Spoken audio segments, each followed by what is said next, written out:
Right, welcome back to the channel everyone. So we're going to talk about QJmotor versus Voge, an upcoming battle. At the moment we tend to see China versus Europe, China versus Japan. We don't often see China versus China. So Voge entered the UK in 2021 under the Lexmoto distribution organisation. They had two models, 500cc parallel twins, engine design copied from Honda. One was a road-going adventure bike and the other was a pseudo off-roader with spoke wheels and off-road tyres.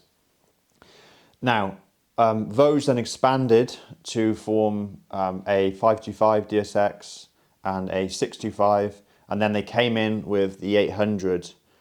They came in with the 900 DSX, and then also kind of branched out to the 800.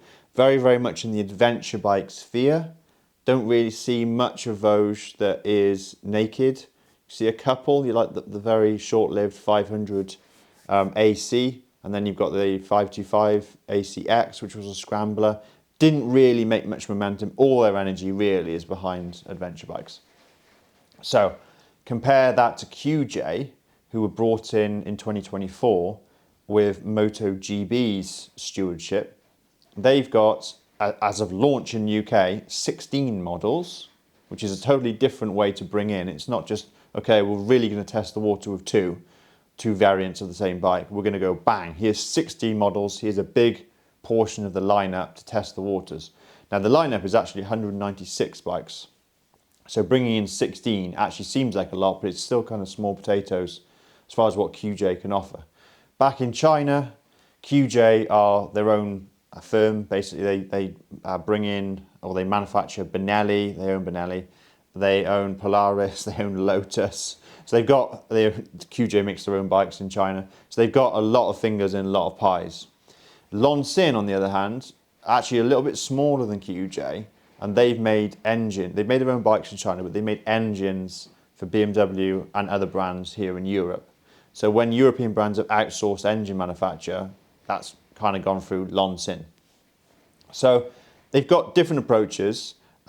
What we would really be interested in is QJ now the kind of choice to go towards, as far as instead of going to Voge for the bargain and good value adventure bikes. And it's going to be really interesting because I've seen a few comments, people saying, oh, I had the 625, I think it was Wayne, 625, I'm going to trade it in for the QJ SVT 650. And maybe that's a good idea because I love Voge. I had a Voge myself. I think they're absolutely fantastic bikes. And no doubt that Voge did some of the heavy lifting and changed the public's preconceptions about China before QJ came in. But going back to Wayne, he was saying, right, I'm going to trade in for the QJ. It's a step above.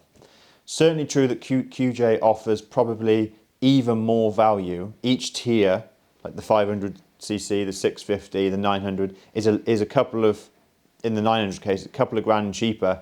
And each tier gets slightly higher tech. Like you seem to get heated grips and heated seat on every QJ tier.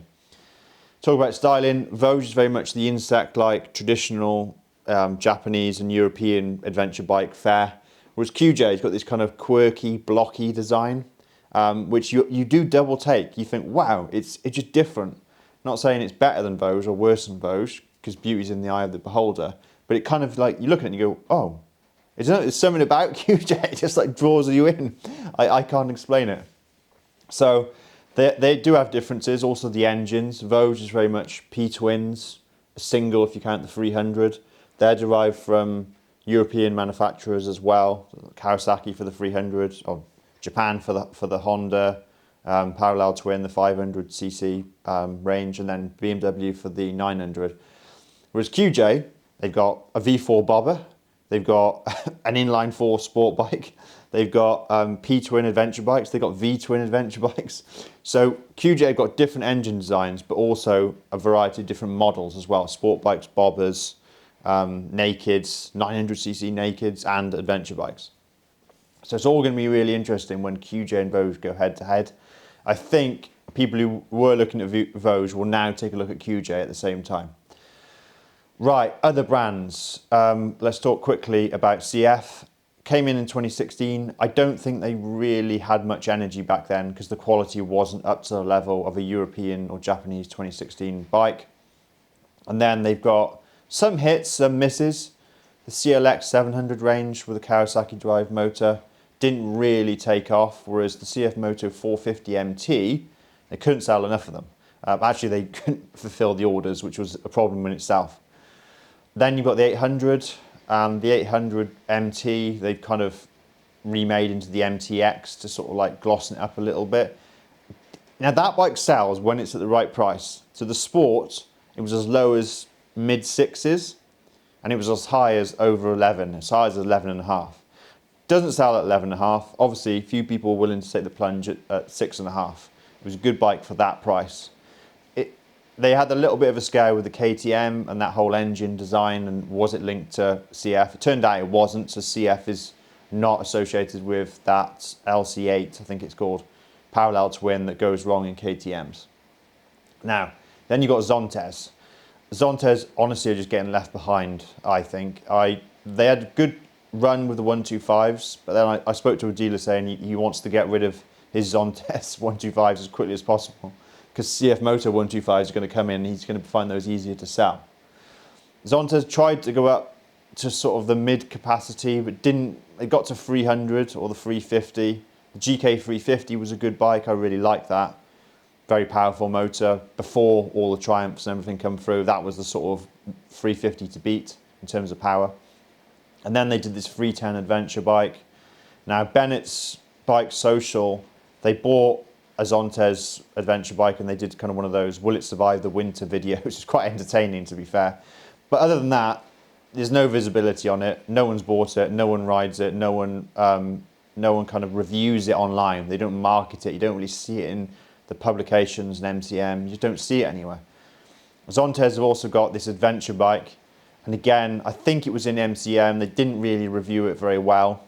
And also, quality-wise, I don't think they hold up to Voge and CF. Sorry, not CF, QJ. If you compare a Zontes adventure bike and a Voge adventure bike, Voge will win. And I think the buying public knows that. Let's talk quickly then about Bender. Now, Bender are brave because they come into the UK. They've got only cruiser bikes, mainly cruiser bikes, but they're also one of the most innovative. They've got a 60 horsepower 250cc opposing twin engine, for example, in a naked, which is bonkers. They've also got inline four adventure cruisers with giant rear tyres, all sorts of weird and wonderful stuff Bender have. So I like Bender. Obviously they've got a little bit of an uphill struggle with the name with the older generations. But if that's not their target audience, then who cares? And I look forward to having a go on some of their bikes because I just think they look really, really good, especially the Chinchilla 500. And yeah, good motorcycles. So that's my kind of little bit of a market update on the runners and riders and on China versus China. I honestly think that Voge is always going to be Voge. I have a place in my heart for Voge, like I say, but I am drawn to QJ, I have to admit.